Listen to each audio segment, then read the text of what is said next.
Welcome to the Bringing Intimacy Back show. Well, today what we're talking about is something a little bit unique, a little bit different. We're talking about pet the dog, push the kid, emotional bonding.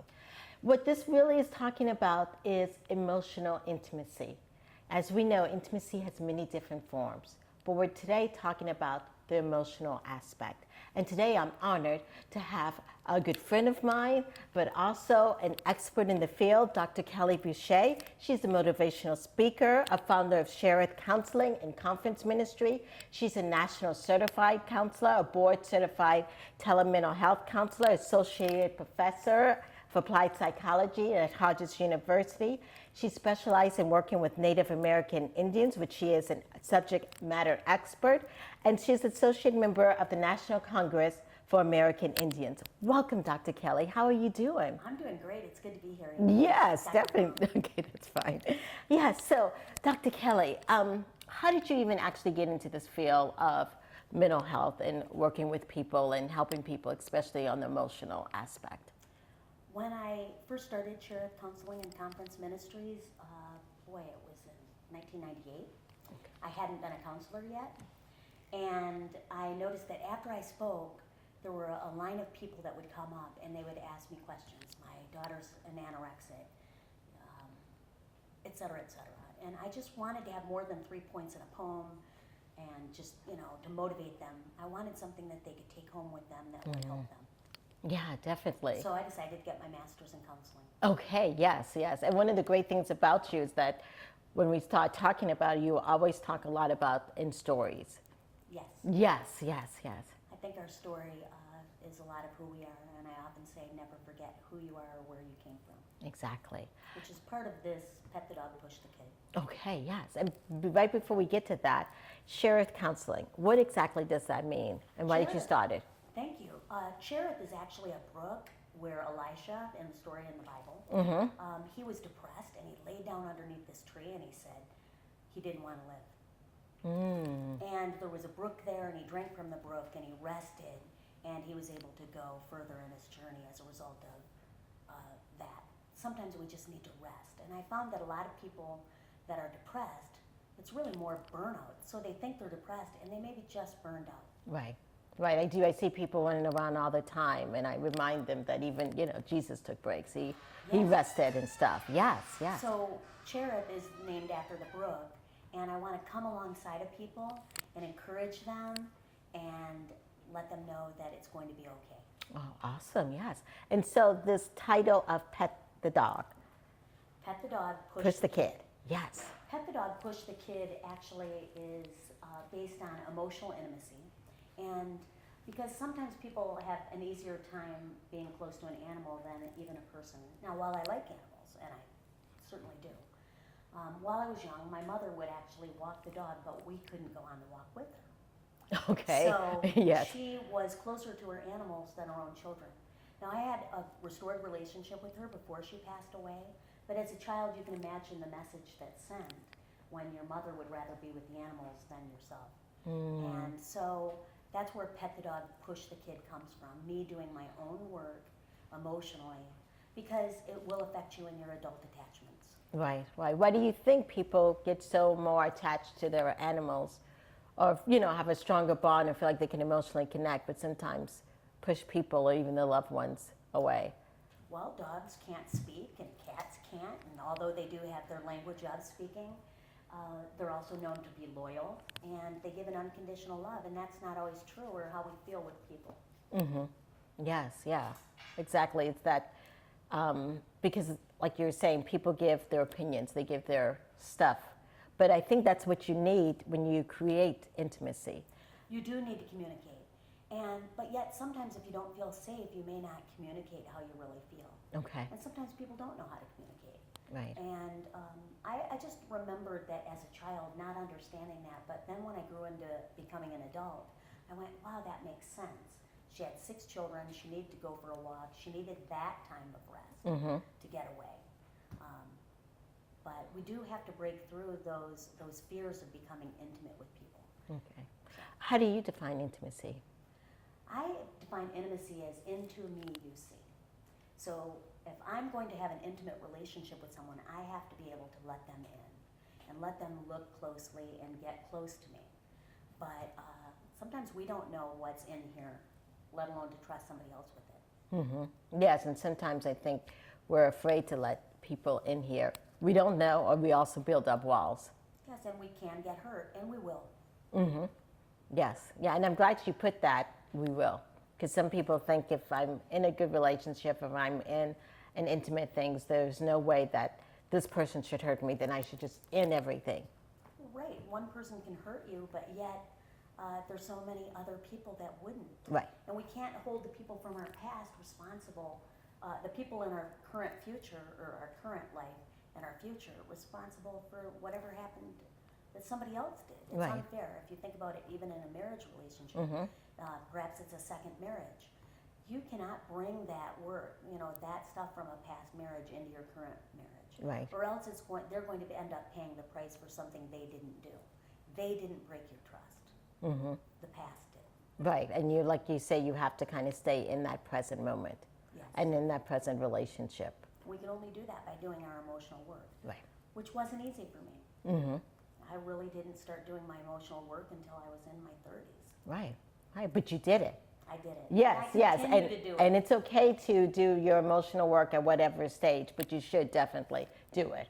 So we're going to take a short break right now, but when we come back, we're going to talk more about this emotional work and emotional bonding and how to be more and have more emotional intimacy with others.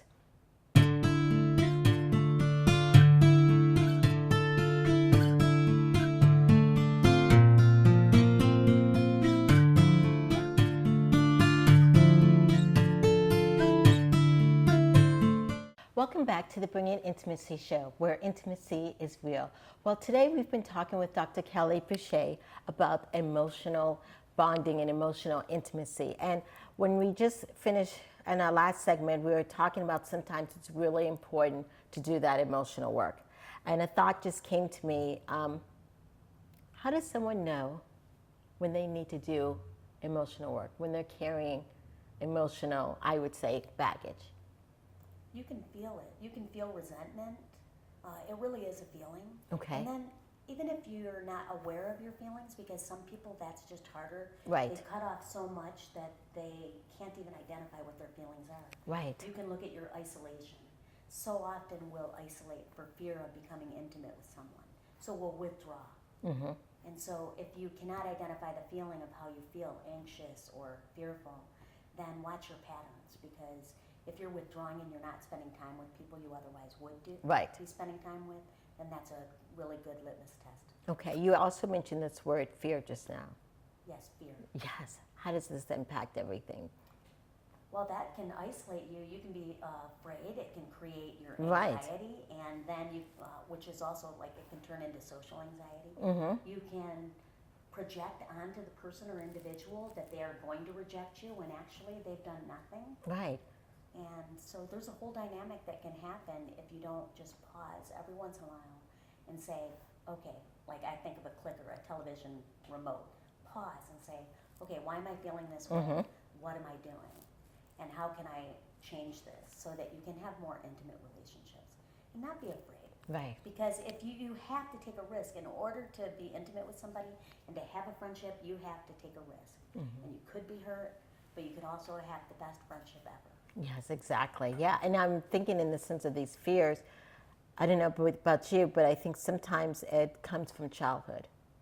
Yes, in fact, that's why That sense of attachment. I chose Pet the Dog, Push the Kid, because like I often said that my mother, God rest her soul, and I do love her, but she hugged like a piece of plywood. Oh, you couldn't feel it. She just was not Right. warm. There's warmth usually, and that's okay because there's differences in how people have relationships. Some people just are not affectionate. In my mother's case, she just was not an affectionate person. But for me, I needed that to feel loved. I needed that warmth and understanding. But yet, and then you grow into an adult, and I'm sure you've heard of the 5 love languages. I think it's Chapman. Yes. So there's 5. There's time, touch, words of affirmation, gifts, and service. And that's how people feel love. Yes, they feel love and they perceive that this person loves me because they're spending time with me.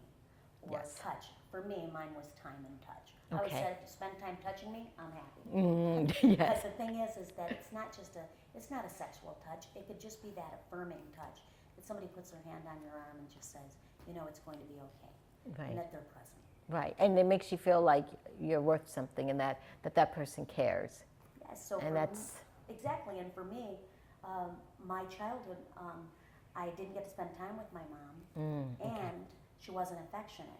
So as an adult, I grew up like saying, okay, in order to have an intimate relationship, I need to understand there are some people I'm not going to get their time. Okay. Because they show it in a different way. So Right. how people show love and how they perceive love are two different ways sometimes. Right, right. And definitely, I know in working with couples that definitely needs to be addressed in knowing your partner's love language. It's exceptional. Yes. It can really make a difference because just because a person isn't spending time with you doesn't mean that they don't care for you or love for you.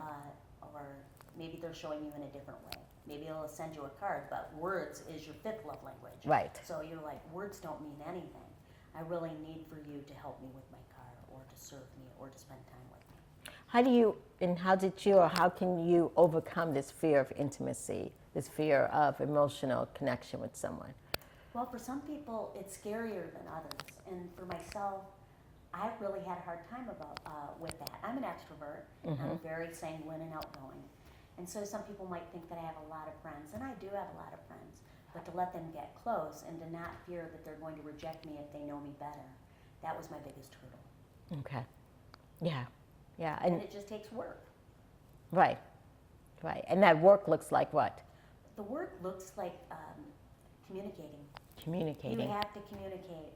And you have to communicate to the individual, first of all, that they need to know that you're important to them, or that they're important to you, and you communicate to them that they are important to you. And by knowing that, wow, this is a mutual friendship, there has to be reciprocity. Sometimes you're not going to have an intimate friendship or a friendship with somebody or a relationship because they don't bring to the table what you need. Right.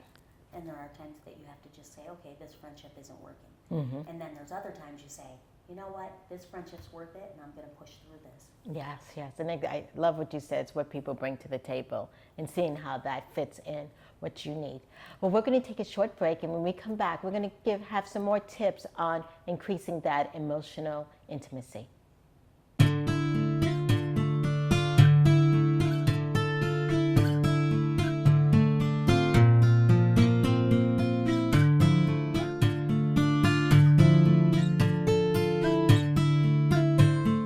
Back to the Bring In Intimacy show, where intimacy is real. And today we've been talking about emotional intimacy. And in my last segment with Dr. Kelly, we've been talking about how important it is to communicate and how that helps increases intimacy. Yes. Yes, yes, yes. And when you communicate, I think it's also prior to communicating, you have to know yourself, Yes. be comfortable with yourself, and be able to express your needs. It's not always easy. Even for children, in our counseling offices, they have emotion charts, and they're on the wall because as children, they can't identify what their emotion is. They know some things, but they can't really identify it.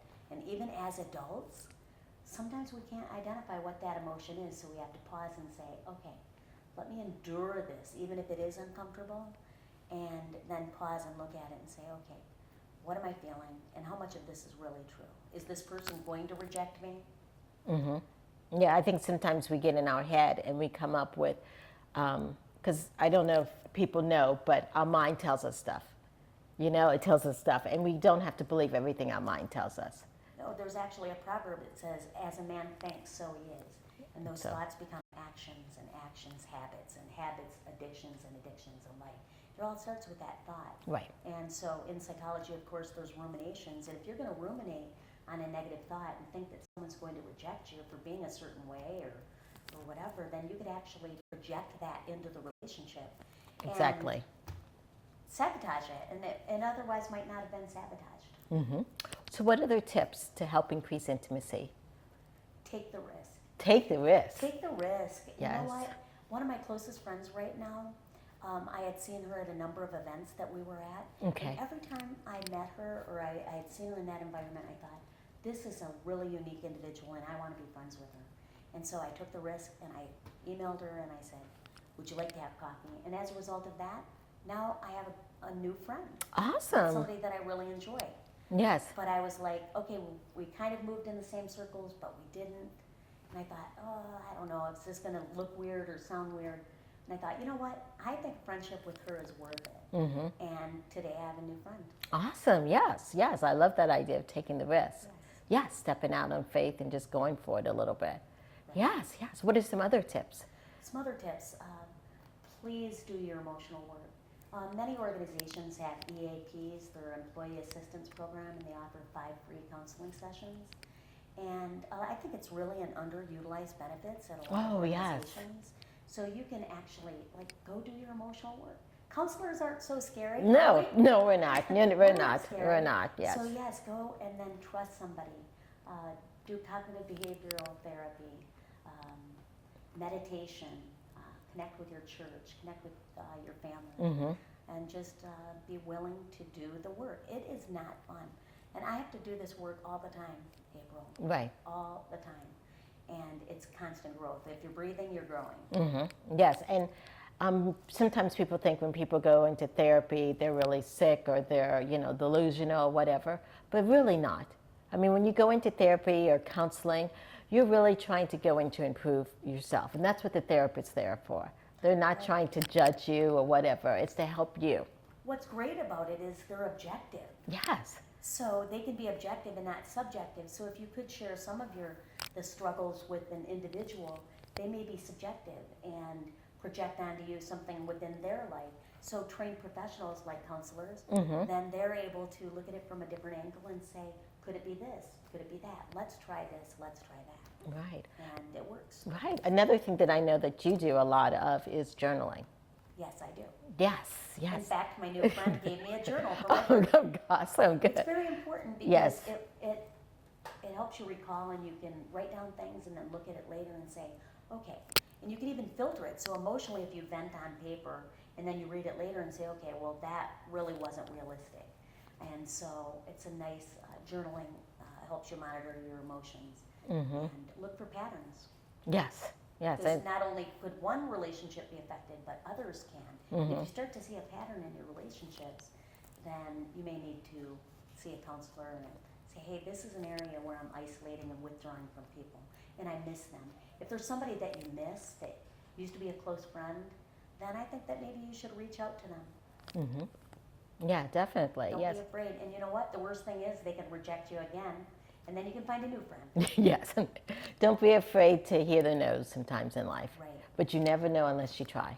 You get out there and try. Yes. So, Dr. Kelly, if people are out there, they're listening, and they want to connect with you, what's the best way?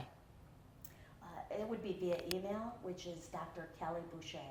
It's Kelly with a Y, so it's Dr. DRKELLY Bushey, which is BUSHEY @gmail.com. Awesome. Thank you so much for being in the show. Thank you, April. Yeah, thank you.